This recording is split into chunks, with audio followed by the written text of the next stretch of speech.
अपने अष्ट विनायक हैं, महाराष्ट्र में बड़ी मान्यता है अष्ट विनायक की। पर कभी आपने सोचा कि विनायक 8 ही क्यों हैं, 7 या 9 क्यों नहीं है, 6 या 10 क्यों नहीं है?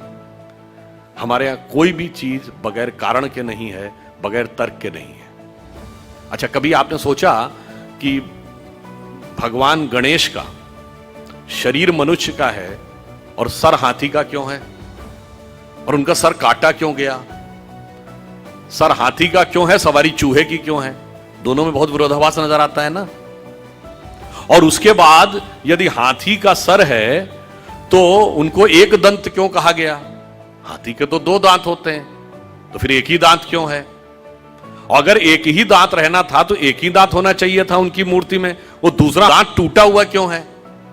और बल्कि जो आप वास्तविक मूर्ति देखते हैं उसमें टूटा हुआ दांत एक हाथ में पकड़ रखा उन्होंने। कभी आपने विचार किया कि ये क्यों है? इसमें से कुछ भी कहानी नहीं है, कुछ भी कल्पना नहीं है। और गणेश जी किसके देवता हैं? रिद्धि और सिद्धि के देवता हैं, यानी संपूर्ण सिद्धियां गणपति की आराधना से मिलती हैं। और गणेश जी पुत्र किसके हैं?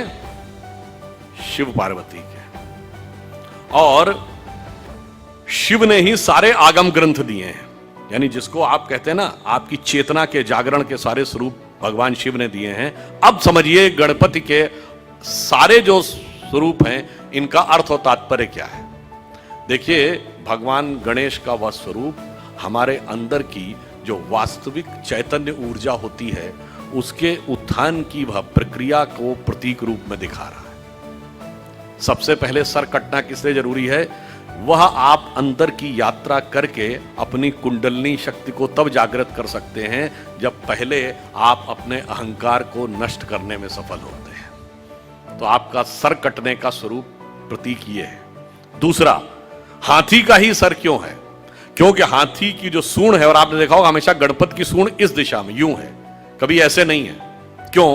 वह उस शक्ति का प्रतीक है जो अपवर्ड्स है, यानी जागृत शक्ति, आपके शरीर की कुंडलनी की शक्ति जब वो ऊर्ध्व की तरफ होती है उसका प्रतीक है। और हाथी इसलिए है कि हाथी के मस्तक में गज मुक्ता कहा जाता है।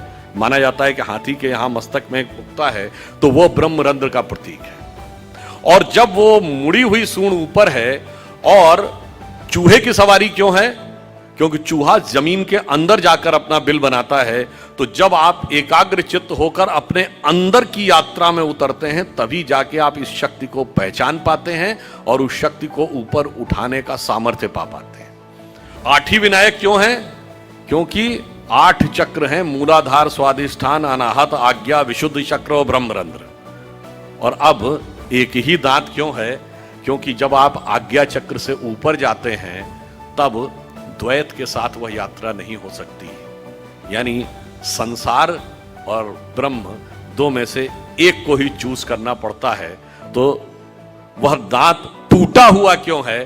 तो संसार के साथ उस संबंध का विच्छेद करना पड़ता है, उसे तोड़ना पड़ता है। इसीलिए टूटा हुआ दांत हाथ में रखे हुए हैं। फिर आगे की यात्रा जाकर जब ब्रह्मरंध्र तक मिलती है तो समस्त रिद्धियां और सिद्धियां आपको प्राप्त होती हैं।